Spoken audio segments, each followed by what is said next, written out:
Hello दोस्तों, स्वागत है आपका शिक्षा भवन क्लासेस में। मेरा नाम है जितेंद्र शर्मा। तो हम आज की क्लासेस में पढ़ने वाले हैं टेंसेस। ठीक है, मैं आपको टेंसेस सिखाना चाहता हूँ।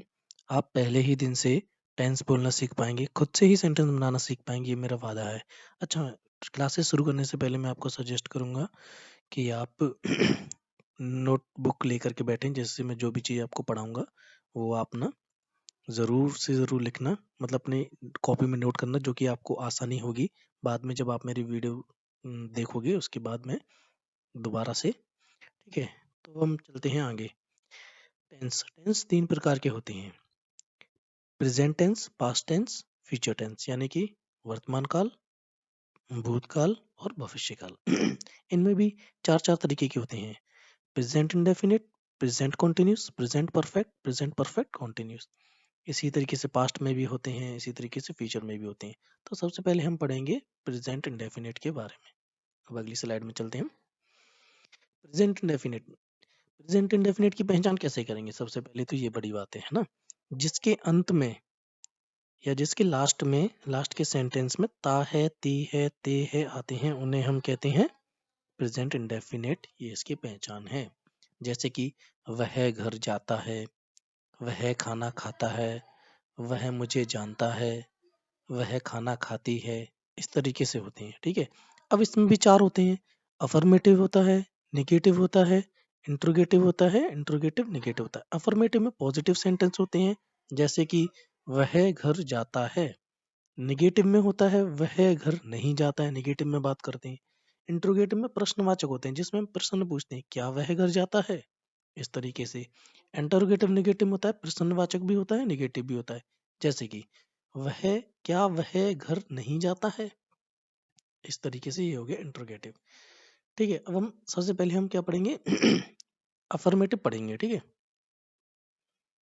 अफर्मेटिव पढ़ने से पहले हम ये चीज़ें आपको थोड़ा, अच्छा, मैं आपको सजेस्ट करूंगा कि जब मैं ये वीडियो बना रहा हूँ और आपके सामने जब आप ये वीडियो देख रहे हो, तो अपना वीडियो को पॉज करना, स्क्रीनशॉट लेना, ये सारी चीज़ें नोट करना। क्योंकि जब मैं आगे की स्लाइड में बताऊंगा, मैं आपको बोलूंगा कि पीछे की स्लाइड में मैंने आपको बताया था कि आई का ये होता है, यू का वो होता है, तो आपको ना ईजी रहेगा। आप अपनी कॉपी में से डायरेक्ट देख करके बता पाओगे, हाँ ये है। जैसे आई का मैं होता है, यू का तुम होता है, वी का हम होता है, दे का वे होता है, ही का भी वह होता है, शी का भी वह होता है। फर्क क्या है इनमें? ही होता है मेल के लिए, यानी कि पुरुष के लिए, और शी होता है फीमेल के लिए, यानी कि स्त्री के लिए। और इट का भी यही होता है। इनके हमको ऑब्जेक्ट केस भी याद करने हैं। आगे ऐसे सेंटेंस आएंगे जिसमें ऑब्जेक्ट केस यूज होगा। तो आई का मी होता है, यू का यू होता है, वी का अस होता है, दे का देम होता है, ही का हिम होता है, और शी का हर होता है। ये आपको आगे चल के समझ में आएगा। जब मैं आपको एग्जाम्पल बताऊंगा ना, तब आपको अच्छी तरह समझ में आएगा। बस आप ध्यान देना, बने रहना लास्ट तक वीडियो में।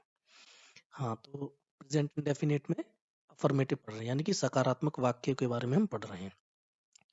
तो कोई भी सब सेंटेंस बनाने से पहले हम उसका फॉर्मेशन, हमको ये ध्यान रखना पड़ेगा कि सबसे पहले हमको इसमें सब्जेक्ट देखना है, वर्ब देखना है, ठीक है, एस या ई एस देखना है, और ऑब्जेक्ट देखना है। ठीक है, ये देखिए, वह खाना खाता है, इसमें सब्जेक्ट क्या है?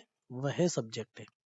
तो ही आगे वह के लिए, खाता है, अब ये कैसे पता लगेगा कि ये ही लगेगा, शी लगेगा? क्योंकि ये खाता है, देखिए लास्ट में आ रहा है खाता है, यानी कि लड़के की बात कर रहे हैं, लड़की तो खाना खाता है, इसमें पता लग रहा है, तो हमने ही लगा दिया। वर्ब वर्ब क्या होती है? क्रिया होती है, किसी भी काम को करना। खाना क्रिया है, चलना क्रिया है, रोना क्रिया है, बोलना क्रिया है, पढ़ाना क्रिया है, समझना क्रिया है। तो हम क्रिया लेंगे, वर्ब की फर्स्ट फॉर्म लेंगे। ठीक है, तो खाने को क्या कहते हैं? अब आपको सोच होंगे वर्ब की फर्स्ट फॉर्म क्या है, फिर सेकंड भी होगी, थर्ड भी होगी। है, लास्ट में चल के है, आपको समझ में आ जाएगा। वो मैंने लास्ट में आपको 3-4 टेबल में मैंने आपको बना करके दिया है, वो आप समझ जाओगे। ठीक है, फिलहाल आप इस पे ध्यान दीजिए। खाना खाने को क्या कहते हैं? ईट कहते हैं, यानी कि सबसे पहले हमने सब्जेक्ट देख लिया, वह है। अब क्या देखेंगे? वर्ब देखेंगे, यानी कि ईट। खाने को क्या कहते हैं? ईट, यानी कि ईट लगा दिया। अब देखना, एस या ई एस लगाते हैं। अब ये बात ध्यान रखना, एस या ई एस का ये प्रयोग है वो ही में होता है, शी में होता है, इट में होता है, नेम्स, नेम में यानी कि कोई भी, राहुल, राम, श्याम, किसी भी नाम, इनमें एस या ई एस का उपयोग होता है। इसके अलावा कहीं भी इसका यूज नहीं होता है। यानी कि कभी आई आ जाएगा तो उसमें एस या एस मत लगा देना, वरना गलत हो जाएगा। आई यू वी आर दे कुछ भी हो, ये जो आपको स्क्रीन पर दिख रहा है ना, इसके अलावा कुछ भी हो आपको एस या एस नहीं लगाना है, ठीक है। तो यहाँ पर हमने ईट वर्ब के साथ ही लगता है, देखो यहाँ पर लिखा है ना वर्ब की first form plus S S. तो हमने सब्जेक्ट पढ़ लिया ही, वह, खाना, ये लास्ट जो कुछ बच जाता है वो लास्ट में होता है, ठीक है। तो ईट खाने की जो क्रिया है, ईट, ही ईट, एस लगा देंगे, ही ईट्स, खाने को जो भी बचा वो लास्ट में आ गया। फूड, खाना फूड बोलती हैं, मील बोलती हैं, ठीक है। इसी तरीके से हम आगे बढ़ते हैं, अगला सेंटेंस देखते हैं हम क्या है। क्या है, वह बाजार जाता, वह बाजार जाती है। अब इसमें देखिए सब्जेक्ट क्या है, वह पहला वाला सब्जेक्ट होता है। अभी लड़की की बात हो रही है, 30 से समझ में आ रहा होगा आपको, तो क्या लग गया, शी लग गया। अब देखना है वर्ब, देखना है वर्ब की फर्स्ट फॉर्म क्या है। जाने को क्या कहते हैं, गो कहते हैं, तो हमने गो लगा दिया। एस या ई एस लगता है, देखो गो के साथ ई एस लगता है, ठीक है। एस या E S he she it name के साथ लगता है, तो हम ई एस हमने यहाँ लगा दिया। डू के साथ भी ई एस लगता है, ठीक है। तो ही गज और गो के साथ हम ज्यादातर टू ही लगता है, ठीक है। वो आपको धीरे धीरे समझ में आएगा, जैसे कि मैं आगे आगे सेंटेंस में बताऊंगा। गो के साथ हमेशा टू लगता है, तो ही गज टू। अब बचा क्या, बाजार, बाजार को क्या कहते हैं, मार्केट। बाजार तो एक जगह है, कोई क्रिया व्रिया तो है नहीं, तो लास्ट में आ जाएगी। जो बची हुई चीज है वो लास्ट में आ जाती है, अदर थिंग जो होती है, यानी कि बची हुई चीजें बाकी की लास्ट में आ जाती हैं। तो वह घर जाती है, शी गज टू मार्केट। अच्छा, कई लोगों का ये क्वेश्चन रहता है कि सर हम तो भूल ही जाते हैं कि इसको क्या कहते हैं, उसको क्या कहते हैं। मैं आपको पर्सनली सजेस्ट करता हूँ, अगर आप ये चीजें रोज घर में बोलोगे, जैसे आपको भूख लगी तो कहते मैं खाना खाता हूँ, तो आप एक बार, दो बार, आप दो चार बार अगर बोले ना, ही जैसे मैं खाना खाता हूँ, आई ईट फूड, तो आप ईट का जितनी बार यूज कर लोगे ना, दो बार कर लिए, चार बार कर लिए, फिर आप कभी नहीं भूलोगे। जब आप डेली सेंटेंस में उस चीज का यूज करोगे तो 101% आप कहीं नहीं भूलोगे, कभी भी नहीं भूलोगे। यही एक तरीका होता है, प्रैक्टिस करने से ना इंसान कभी कोई चीज भूलता नहीं है, ठीक है। ये आप रोज बोलना, तो आपको भी अच्छा लगेगा कि हम थोड़ी बहुत इंग्लिश सीख रहे हैं, और आपको भी मजा आएगा, ठीक है, और आप भूलोगे भी नहीं, ठीक है। तो हम आगे बढ़ते हैं अब। इसी तरीके से मैं ज्यादा से ज्यादा एग्जाम्पल लेने की कोशिश कर रहा हूँ, और मैं आपको बिल्कुल बारीकी से समझा रहा हूँ इसी चक्कर में कि आप ना एक जीरो से लेकर हाई लेवल तक जा सके, ठीक है। तो ज्यादा सर मैं बर्बाद ना करते हुए हम आगे बढ़ते हैं। मैं पानी पीता हूँ, सब्जेक्ट क्या है, मैं। जैसे मैं आपको समझा रहा हूँ, तो आप ना वीडियो पॉज करना, खुद बनाने की कोशिश करना, मैं तो आपको समझाऊंगी, ठीक है। तो मैं आशा करता हूँ आपने खुद बनाने की कोशिश की होगी इसी तरीके से। तो मैं, यानी कि सब्जेक्ट देखा हमने क्या है, मैं है, आई लगा दिया, ठीक है। पीता, पीने को क्या कहते हैं, ड्रिंक कहते हैं, तो हमने ड्रिंक लगा दिया। इसी के अकॉर्डिंग चल रहे हैं ना, पहले सब्जेक्ट आ गया, फिर वर्ब की फर्स्ट, पहले सब्जेक्ट आ गया, वर्ब की फर्स्ट फॉर्म आ गई, फिर एस या एस लेंगे। आपको ध्यान होगा ही शी इट नेम्स के साथ ही एस या एस का प्रयोग होता है, यानी कि इसके साथ एस या एस नहीं लगेगा, ठीक है। अब बचा क्या, पानी बचा। कोई भी चीज बची आती है लास्ट में, अदर थिंग्स जो होती हैं, वाटर, पानी को वाटर बोलते हैं, ये लास्ट में आ गया, ठीक है। इसी तरीके से हम आगे बढ़ते हैं। वे खेल खेलते हैं, दे, वे को क्या बोलते हैं, सब्जेक्ट दे। खेलने को क्या कहते हैं, प्ले कहते हैं, ठीक है। तो दे प्ले, खेल को क्या कहते हैं, गेम कहते हैं, तो हमने गेम लगा दिया, ठीक है। अब आगे बढ़ते हैं हम। अब मैंने और ले रखे हैं ये एग्जांपल, वह मुझे जानता है। देखिए, अब मैं इसीलिए कहता, मैंने आपको बताया था ना कि कहते हैं ऑब्जेक्टिव केस ध्यान रखना। तो अगर आपने नोट किए होंगे तो आप देखना, आई का जो ऑब्जेक्टिव केस होता है वो मी होता है। आई सब्जेक्टिव केस है तो उसका ऑब्जेक्टिव केस मी होता है। अब सब्जेक्ट देखेंगे सबसे पहले। सब्जेक्ट क्या है, वह, वह को कहते हैं ही, ठीक है। अब क्या है, सब्जेक्ट देख लिया, अब वर्ब आएगा, ये नहीं कि मुझे का डायरेक्ट लगा दिया, पहले पहले सब्जेक्ट देख लिया, वही, ठीक है। वर्ब देख लिया, जानने को क्या कहते हैं, नो, नो कहते हैं, एस लगेगा, एस या एस लगता है, नोज। अब ऑब्जेक्टिव केस है, मी लगेगा, ठीक है।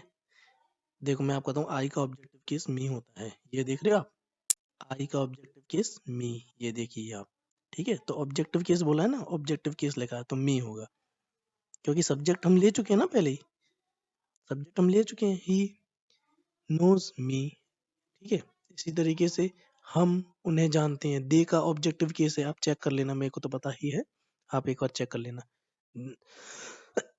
सबसे पहले क्या लिया हमने, सब्जेक्ट वी, वर्ब की फर्स्ट फॉर्म यानी जानना, क्रिया क्या है इसमें, जानना क्रिया है, तो नो, वी नो, और ये ऑब्जेक्टिव केस है, देम, ठीक है, वी नो देम, ठीक है।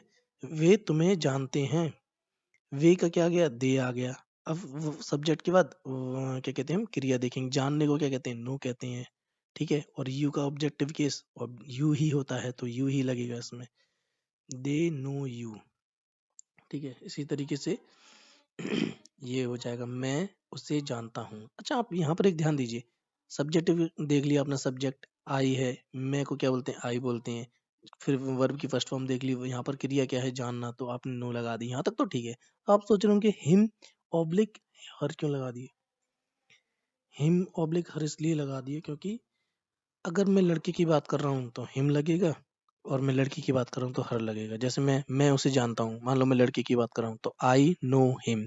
अगर को हो सकता है वो तो लड़की की भी बात कर सकता है कि मैं उसे जानता हूँ, तो वहां पर हर लग जाएगा। ठीक है? अब हम आगे बढ़ते हैं। ठीक है, ये जो मैंने आपको शुरू में बताया था ये कुछ फुल फॉर्म फॉर्म है, ये आपको याद करना है।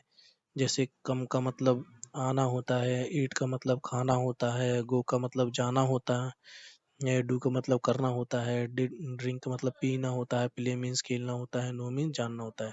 ये सेकंड फॉर्म थर्ड फॉर्म इसको हम बाद में देख लेंगे, ये बाद में यूज होंगे। ठीक है? ये सारी चीजें हैं तो आपको ये एक बार ध्यान रखना है। ठीक है? ये आगे जैसे जैसे यूज होती जाएंगी वैसे होंगे, वैसे वैसे आप पढ़ते जाना। इसी तरीके से ये है आस्क। ठीक है? आस्क मीन्स पूछना, अलाउ मीन्स अनुमति देना, ब्रेक मीन्स तोड़ना, बिगिन मीन्स शुरू करना, ब्रिंग मीन्स लाना, बाय मीन्स खरीदना, फॉल मीन्स गिरना। ठीक है? इसी तरीके से आप याद करते जाएंगे तो होता जाएगा। इसी तरीके से डिसाइड मीन्स होता है निर्णय लेना, फिल मीन्स भरना, फील मीन्स महसूस करना, फिनिश मीन्स खत्म करना, फाइंड मतलब पता लगाना, गेट मीन्स पाना। इसी तरीके से मैं देते जाऊंगा आगे भी स्लाइडेड, जो कि आपको जो ये बहुत बेसिक से वर्ड हैं जो कि आपको याद ही होने चाहिए। अगर आप इन्हीं चीज़ों को याद नहीं करोगे तो आप आगे सेंटेंस बना ही नहीं पाओगे। इसलिए ये बहुत ज़्यादा ज़रूरी है कि आप इनको याद करें। हियर मीन्स सुनना, हेल्प मीन्स मदद करना, लर्न मीन्स सीखना, मेक मीन्स बनाना, लिव मीन्स रहना, ओपन मीन्स खोलना। इसी के साथ होता है क्लोज। क्लोज मीन्स बंद करना। ठीक है? से मीन्स बोलना, टेल मीन्स बताना, लूज मीन्स खोना, पे मीन्स भुगतान करना, सेंड मीन्स भेजना, स्लीप मीन्स सोना, स्पीक मीन्स बोलना, सिट मीन्स बैठना, स्टैंड मीन्स खड़े होना। मतलब बेसिक बेसिक सी छोटे छोटे। आशा करता हूँ आपको ये पूरी वीडियो समझ में आई होगी। अगर आप चाहते हैं कि मैं ज़्यादा से ज़्यादा वीडियो बनाऊँ और आपको ये पसंद आती हैं तो लाइक कीजिए, कमेंट कीजिए, सब्सक्राइब कीजिए। अगर आप नए हैं तो सब्सक्राइब कीजिए, नोटिफिकेशन आइकन को, नोटिफिकेशन बेल को क्लिक कर लीजिए, जो जिससे मेरी आने वाली वीडियो आपको मिलती रहेंगी। Thank you for watching. इंतज़ार करते रहिए अगले वीडियो के लिए। Thank you so much.